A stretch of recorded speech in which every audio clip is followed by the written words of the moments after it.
Terima kasih atas waktu dan kesempatan yang telah diberikan pada presentasi kali ini untuk menyampaikan materi yang berjudul Manajemen Keuangan Pendidikan. Perkenalkan, saya Nurdiana Musarifah, perwakilan dari kelompok 11 yang akan memandu jalannya presentasi kali ini. Baiklah, untuk mempersingkat waktu, mari kita mulai presentasi kali ini kepada pemateri pertama, yaitu kepada Zela. Dipersilakan. Baiklah, saya akan menjelaskan pengertian manajemen keuangan pendidikan.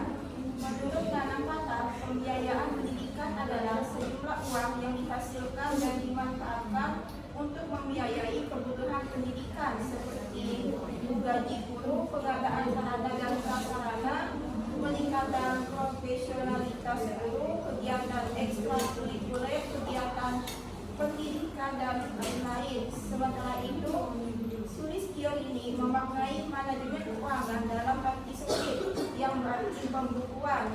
Senada dengan Sulistyo ini, David Wijaya menyebutkan manajemen keuangan sekolah adalah serangkaian kegiatan mengatur keuangan sekolah melalui dari perencanaan, pembukuan, pembelanjaan pengawasan, dan pertanggungjawaban keuangan sekolah. Selanjutnya, tujuan dan fungsi manajemen keuangan pendidikan. Adapun tujuan dari manajemen keuangan adalah untuk memperoleh dan mencari peluang sumber-sumber pendanaan bagi kegiatan sekolah agar bisa menggunakan dana secara efektif dan tidak melanggar aturan dan membuat laporan. Menurut Kadaman, tujuan manajemen keuangan adalah yang pertama, meningkatkan efektivitas dan efisiensi dapat penggunaan keuangan sekolah. Dua, meningkatkan akuntabilitas dan transparansi keuangan sekolah. Yang ketiga, meminimalkan penyalahgunaan anggaran sekolah. Selanjutnya, fungsi manajemen keuangan pendidikan adalah untuk melaksanakan kegiatan agar suatu tujuan tercapai dengan efektif dan efisien. Adapun fungsi manajemen menurut teori yang dikutip oleh Mulyono, yang pertama, perencanaan atau planning, kedua, pengorganisasian organisasi, yang ketiga, penggerakan equity, dan keempat, pengendalian controlling. Baiklah, saya harapkan kemudian. Baiklah, selanjutnya pemateri kedua yang akan disampaikan oleh Azela. Kepada Azela, disilakan. Baiklah, nanti saya akan menjelaskan prinsip-prinsip manajemen keuangan. Prinsip manajemen keuangan pendidikan ada empat. Pertama, transparansi, akuntabilitas, efektivitas, dan efisiensi. Transparansi adalah keterbukaan, di mana keterbukaan ini dalam pengelolaan keuangan pendidikan mulai dari sumber-sumber keuangan hingga pemanfaatan keuangan. Selain itu, transparansi juga akan meningkatkan tingkat kepercayaan antara orang tua, masyarakat, pemerintah, dan pemerintah daerah melalui kemudahan dalam mengakses informasi keuangan pendidikan. Akuntabilitas adalah kondisi seseorang yang dinilai oleh orang lain karena kualitas performansinya dalam menyelesaikan tugas untuk mencapai tujuan yang menjadi tanggung jawabnya, yang berarti penanggung keuangan pendidikan dapat dipertanggungjawabkan sesuai dengan perencanaan yang telah ditetapkan. Ada 3 syarat utama untuk terciptanya akuntabilitas publik. 1. Adanya transparansi dari penyelenggara pendidikan dalam hal masukan dan keikutsertaan mereka pada berbagai komponen sekolah. 2. Adanya standar kerja sekolah dalam hal pelaksanaan tugas, fungsi, dan wewenang. 3. Adanya partisipasi untuk saling menciptakan suasana sekolah yang kondusif dalam bentuk pelayanan pendidikan dengan prosedur yang mudah, yang murah, dan yang cepat.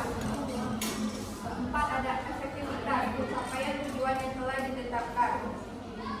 Manajemen keuangan dapat dikatakan memenuhi efektivitas manakala kegiatan yang diselenggarakan mampu menghasilkan keuangan untuk membiayai aktivitas dalam rangka mencapai tujuan yang telah ditetapkan atau rencana yang ditetapkan.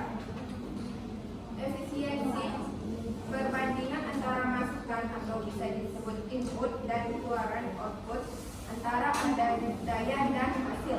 Daya yang dimaksud berupa pikiran,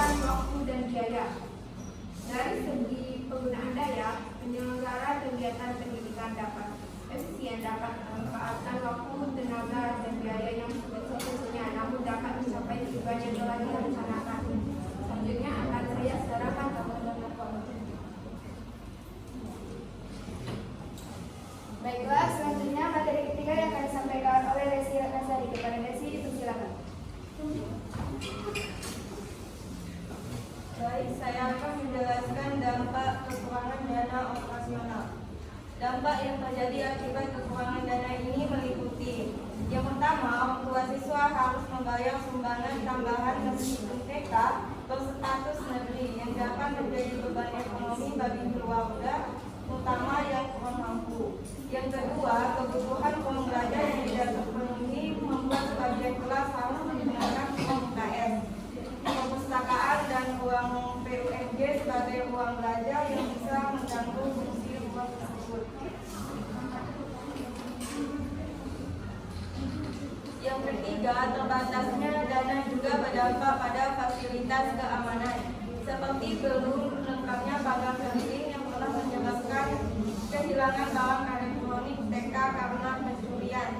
Yang terakhir, kekurangan guru honorer dapat mempengaruhi kualitas pembelajaran karena jumlah guru belum ideal.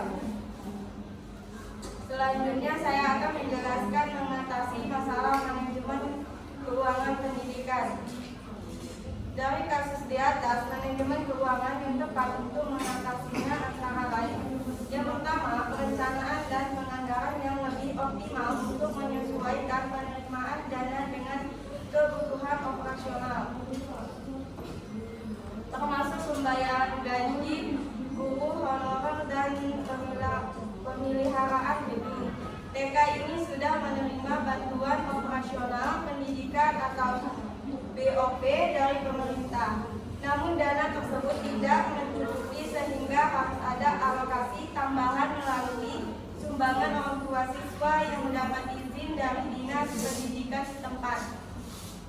Yang kedua, transparansi dan akuntabilitas dalam pengelolaan dana adalah kunci agar sumbangan dari orang tua digunakan secara tepat sasaran dan dapat dipertanggungjawabkan.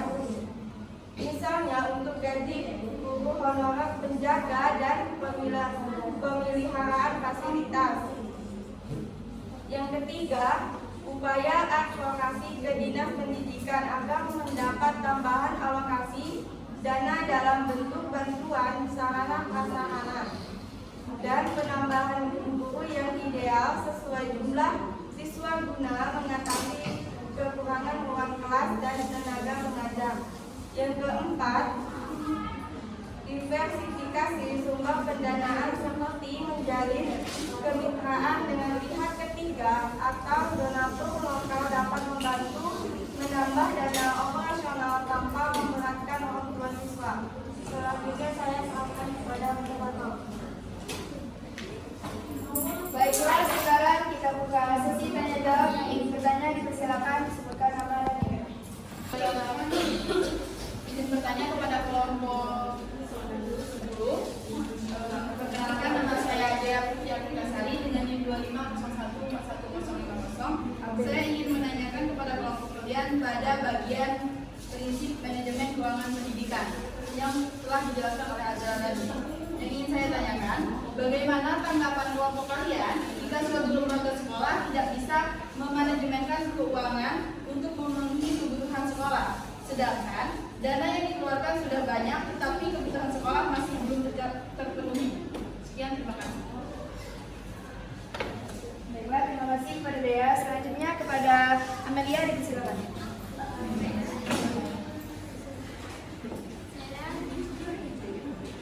Bagaimana cara sekolah menyeimbangkan antara efisien anggaran dan kebutuhan pengembangan guru serta siswa? Baiklah, terima kasih atas pertanyaannya. Selanjutnya kepada Sisi, dipersilakan.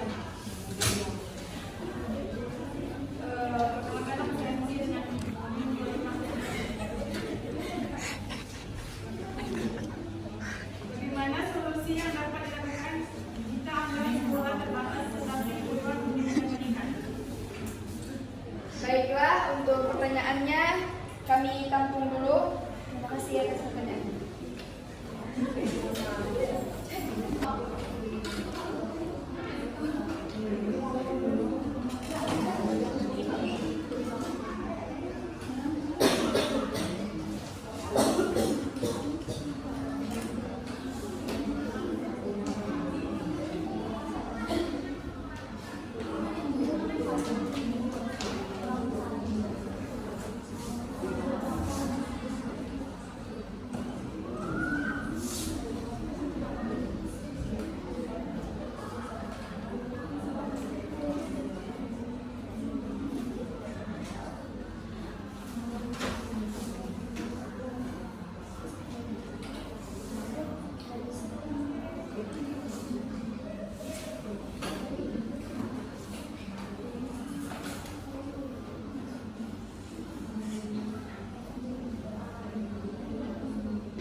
Baiklah, selanjutnya Azela akan menjawab pertanyaan dari kelima.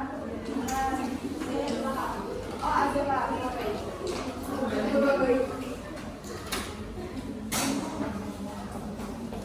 Baiklah, saya akan menjawab pertanyaan dari Amelia. Bagaimana solusi sekolah menyeimbangkan antara efisiensi anggaran dan kebutuhan pengembangan guru serta siswa? Sekolah dalam menyeimbangkan anggaran dan pengembangan guru serta siswa dengan menentukan prioritas utama, mengoptimalkan sumber daya yang ada, serta memanfaatkan pelatihan internal dan teknologi biaya rendah dengan perencanaan dan evaluasi yang tepat. Kualitas pembelajaran tetap dan dapat diimbangkan meskipun anggaran terbatas.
Baiklah, Desi akan menjawab pertanyaan dari Sisi.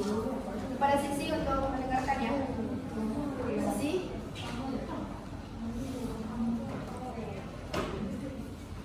Baiklah, saya akan menjawab pertanyaan dari Sisi. Bagaimana solusi dapat dilakukan jika anggaran sekolah terbatas tetapi kebutuhan pendidik meningkat? Ada beberapa solusi yang dapat dilakukan, yaitu yang pertama, prioritas anggaran. Sekolah memfokuskan dana pada kebutuhan paling mendesak seperti proses pembelajaran inti, sarana dasar, dan peningkatan kompetensi guru. Yang kedua, memanfaatkan sumber daya secara efisien, mengoptimalkan fasilitas yang sudah ada, menggunakan media pembelajaran sederhana, serta memanfaatkan teknologi gratis atau berbiaya rendah. Yang ketiga, kerjasama dan kemitraan, menjalin kerjasama dengan orang tua, komite sekolah, dunia usaha, alumni, atau lembaga sosial untuk dukungan dana. Yang keempat, penggalangan dana alternatif, mengadakan kegiatan kreatif seperti bazar, program donasi. Yang kelima, peningkatan kapasitas guru, mendorong guru mengikuti pelatihan mandiri, komunitas belajar, atau berbagi praktik baik agar kualitas pembelajaran meningkat tanpa biaya besar. Yang keenam, transparansi dan akuntabilitas, pengelolaan keuangan yang terbuka akan meningkatkan kepercayaan masyarakat sehingga lebih mudah mendapatkan dukungan tambahan. Apakah Sisi dapat mengerti?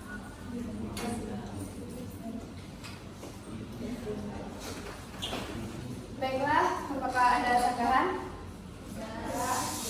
Baiklah, saya akan membaca kesimpulan dari presentasi mereka, yaitu manajemen keuangan merupakan salah satu substansi manajemen sekolah yang akan turut menentukan berjalannya kegiatan pendidikan di sekolah.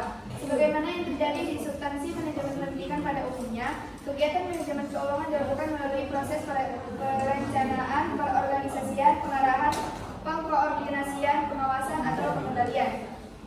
tujuan dari manajemen keuangan adalah untuk memperoleh dan mencari peluang sumber-sumber pendanaan bagi kegiatan sekolah agar bisa menggunakan dana secara efektif dan tidak melanggar aturan, dan membuat laporan keuangan yang transparan dan akuntabel. Pada dasarnya, setiap sekolah sudah menyelenggarakan sistem pengelolaan yang baik, tetapi sistem yang efektif kurang dilaksanakan. Ketidakdisiplinan dalam penggunaan anggaran serta pemimpin yang boros selalu menjadi fenomena tersendiri. Untuk itu diperlukan kepemimpinan dan manajemen pengelolaan yang efektif menuju keseimbangan antara sistem yang ada dalam mendistribusikan sumber-sumber dana pendidikan di Indonesia.